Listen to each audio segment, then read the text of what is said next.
Hi class, what is probability? To begin, let's suppose that A is some arbitrary event from a sample space S. We learned about this in the last lesson.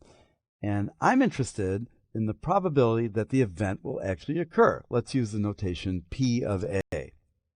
So for example, let's toss a fair coin. We learned last time that the sample space for this is heads or tails. And a very fair question asks, what's the probability of the event heads? Actually, the single element heads, in fact. Intuitively, we know that the probability of heads is a half. We've flipped coins all of our lives. And you can see that I've written the notation probability, the set H. I'm very lazy, so I just write it as probability of H equals a half. What does this thing actually even mean?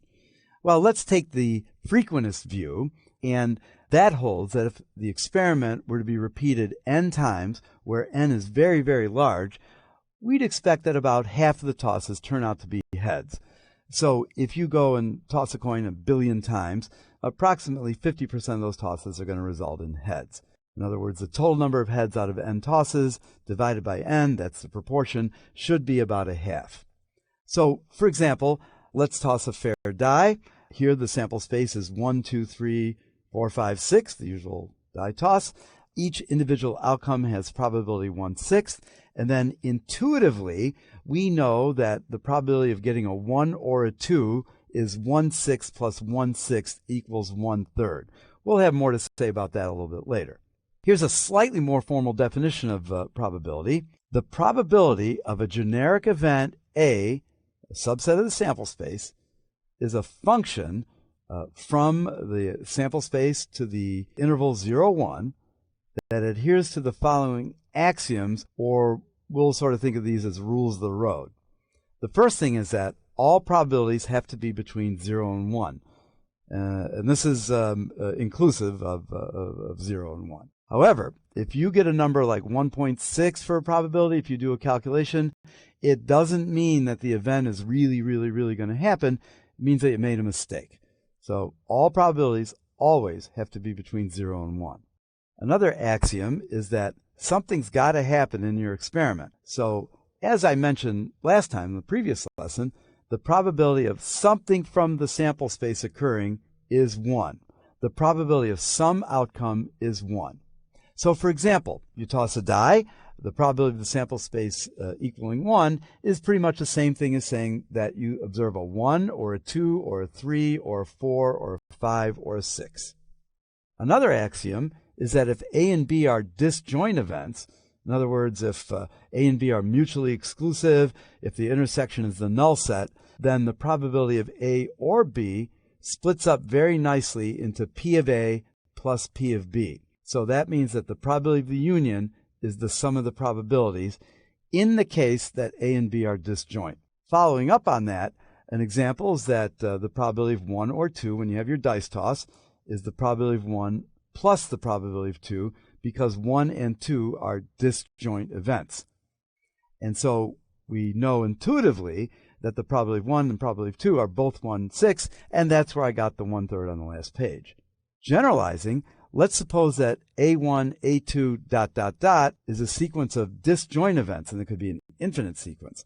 So in other words, every AI intersect any other AJ is the null set.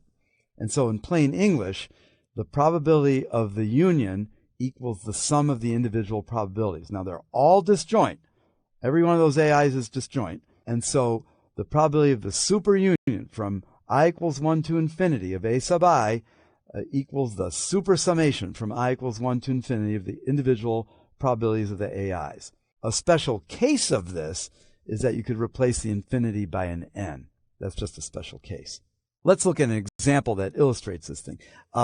We'll toss a coin a lot of times maybe until the first head appears. So the sample space here is the following sequence of potential tosses.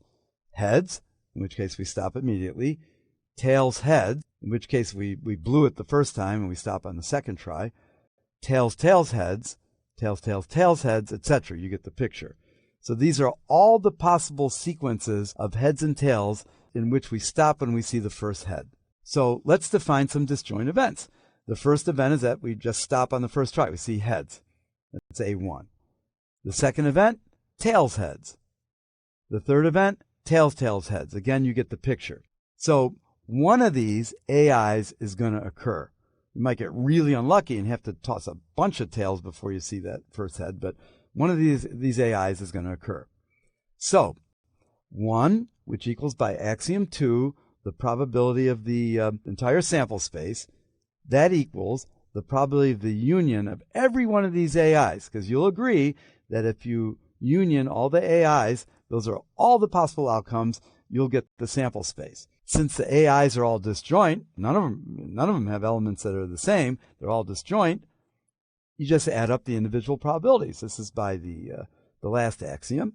And it turns out that each one of these individual probabilities, PAI, is 1 over 2 to the ith power. This is actually pretty easy to reason out. You'll see that each sequence, AI, is of length I.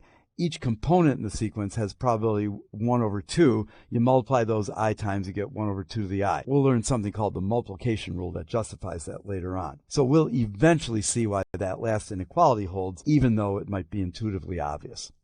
Okay,